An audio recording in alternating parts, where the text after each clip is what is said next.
আমার ছেলে মেয়ে সব বাসায় পড়া আলহামদুলিল্লাহ। কোনো মাদ্রাসায় কোনো স্কুলে পূর্ণাঙ্গ পড়াশোনা আমার কোনো বাচ্চা করে নাই।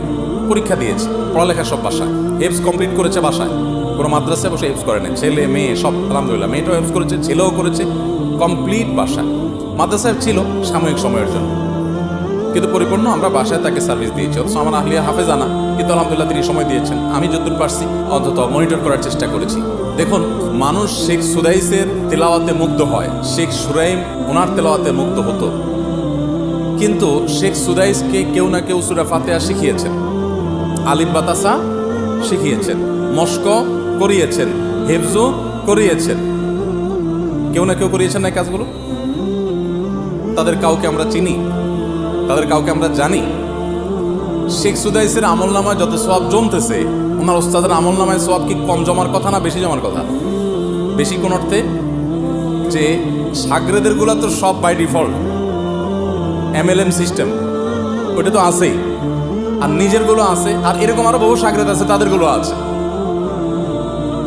কিন্তু মানুষ তাকে চিনে না, তাকে জানে না। ইমাম বুখারী রহমতুল্লাহকে আমরা সবাই চিনি জানি, কিন্তু ইমাম বুখারীকে কেউ না কেউ তো সূরা ফাতিহা পড়িয়েছে।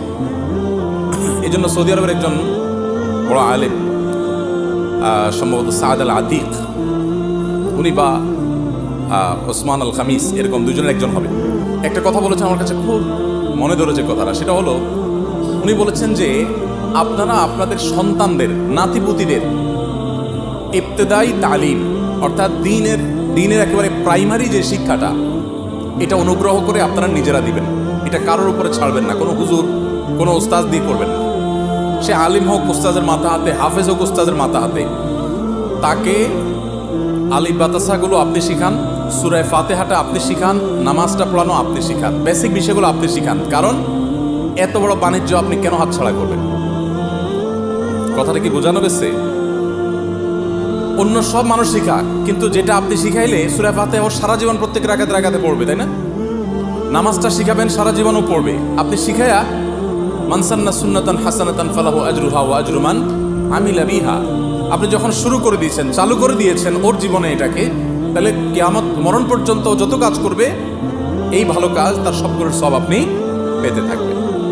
তো এই জন্য নিজের সন্তানের একেবারে বেসিক বিষয়গুলো নিজে শেখানোর ব্যাপারে আগ্রহ থাকা উচিত। সব কিছু আজকাল তো এমন একটা অবস্থা হয়েছে যে শিক্ষাটা এখন বাণিজ্যের ব্যাপার হয়ে গেছে, কমার্শিয়াল ব্যাপার হয়ে গেছে। আমরা সবাই ছেলে মেয়েকে টিচারের কাছে, হুজুরের কাছে দিলে আমরা জান বাঁচি, বাপ্পা মনে করি আমি টাকা দিলাম অনেক কিছু করে ফেলছি।